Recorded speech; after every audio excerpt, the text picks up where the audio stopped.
Hi, this is David with entry number 620, 630, maybe 29.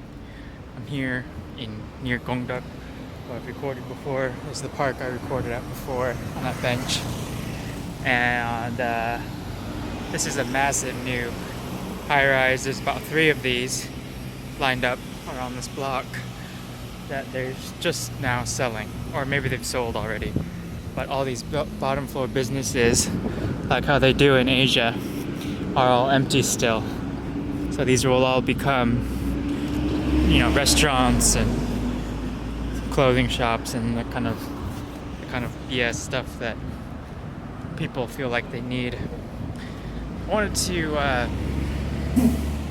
wanted to broach something that maybe I've spoken of before, but I feel like it warrants maybe repeating if I have already spoken about it, and that is the concept of kind of sacrifice and the pain and sort of beauty of sacrifice. If this is okay to sit in, I'm going to sit over here. Yes, I am. So we have this kind of idea of what sacrifice is, and I think for a lot of people it is putting someone else or putting things before yourself. It's not quite altruism, but I think real kind of sacrifice is probably the only true or maybe it is the only true kind of thing that we can do as people to kind of reckon with our faults. And that isn't to say like it's impossible to do other ways, but I think through sacrifice we can actually attain real, like almost like a one-to-one kind of energy expended, energy gained kind of relationship.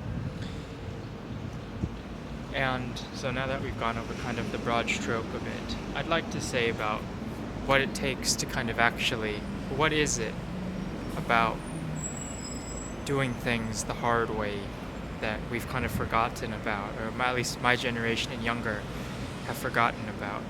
And when I say that, I really just mean in America, because you see countries like Korea and Japan and China where they are like laying down their lives quite literally in order to progress themselves and the country. It isn't like the machine it used to be, like in the case of Japan, where you had kind of a unification of kind of a national pride thing. It's not like that really anymore, at least here it's not, but it is still quite a thing here. It's more individualistic now, and by furthering yourself as an individual, you kind of further the country as a byproduct. And so they sacrifice here. They know how to. They aren't as kind of what's the word? Expecting of greatness. Now that sacrifice is a bit different, I think, than in the U.S. in the sense of the motivations for their sacrifice, but it definitely still has a very strong sense of putting in the hours to get more later.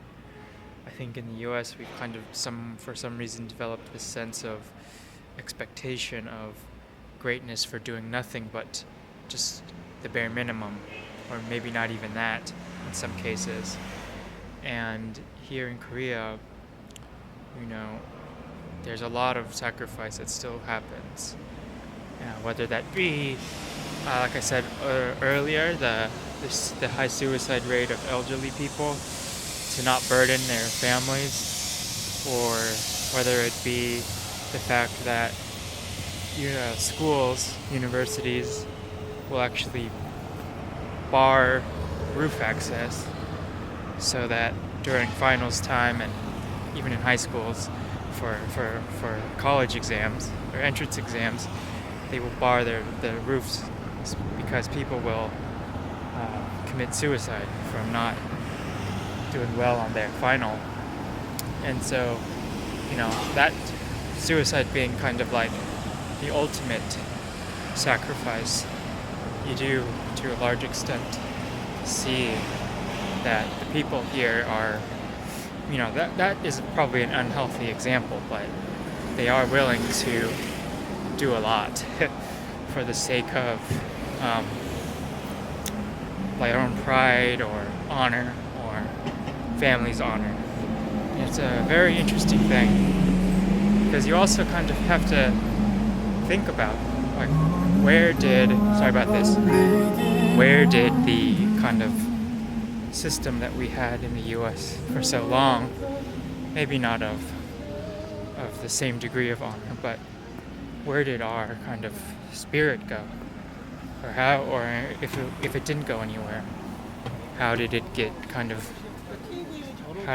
morphed into this kind of more lackadaisical expression that we have now? And I don't really have a good answer for that, but it is something that causes me a bit of pause when I think about it, because it's really kind of like quite frankly, a big mystery. So, sorry about this noise. These electronic stores blare music. This is the LG store, if you can't notice there. And there's also, I just passed before, that was the Samsung one. And just like the big competitions in the US, wherever you see one pop up, you see another one. So it's like wherever you see a Samsung, there's an LG.